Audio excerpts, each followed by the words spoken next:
Hi, my name is Peter M. Vessenes. I am the founder of ProfitSee.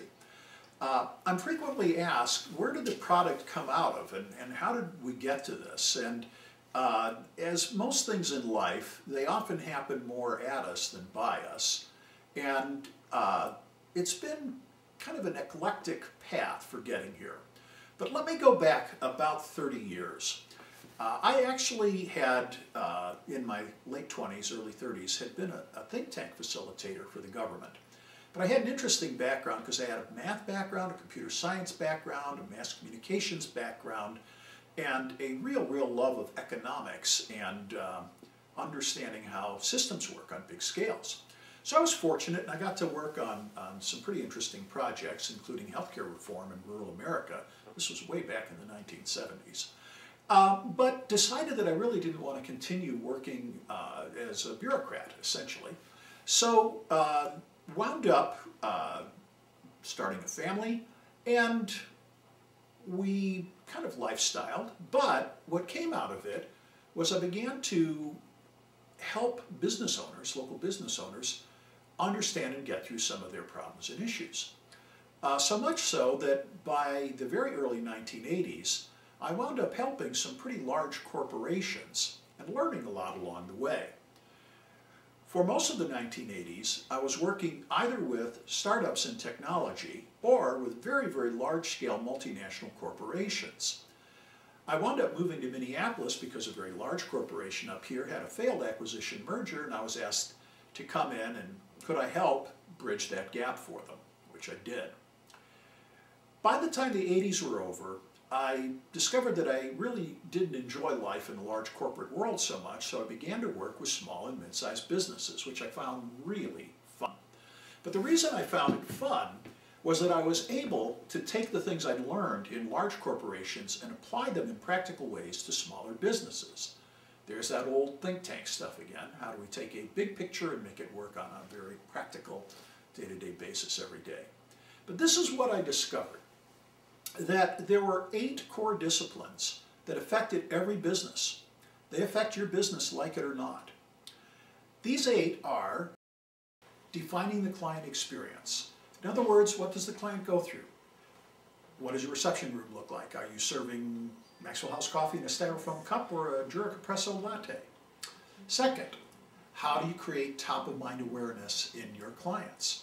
That when there's a need, you're the first person they think of. So those are all the marketing pieces.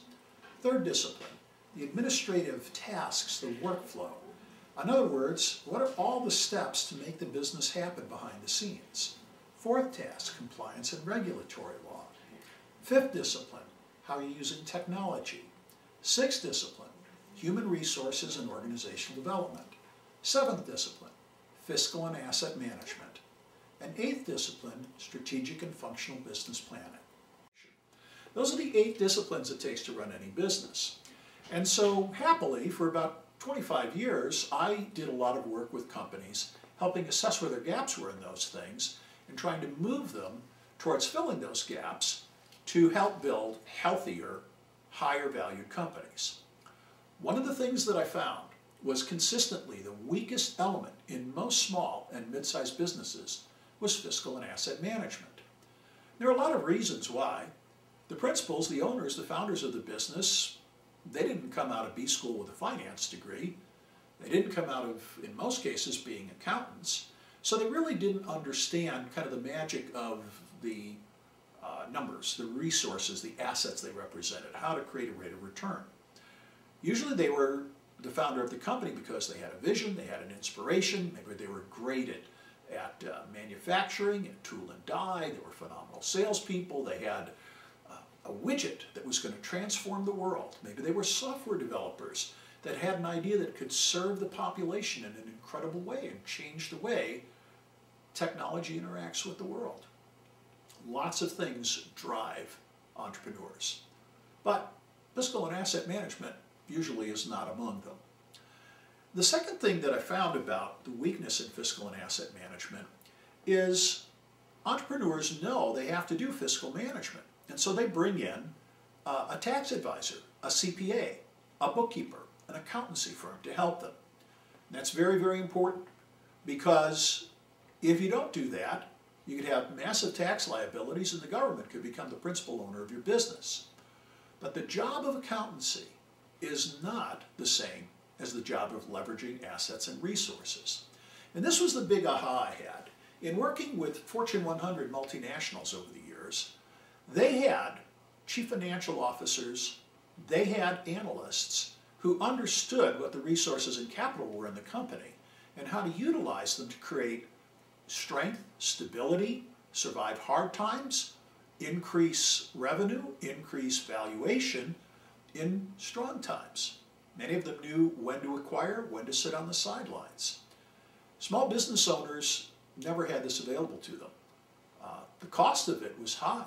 Those people make a lot of money.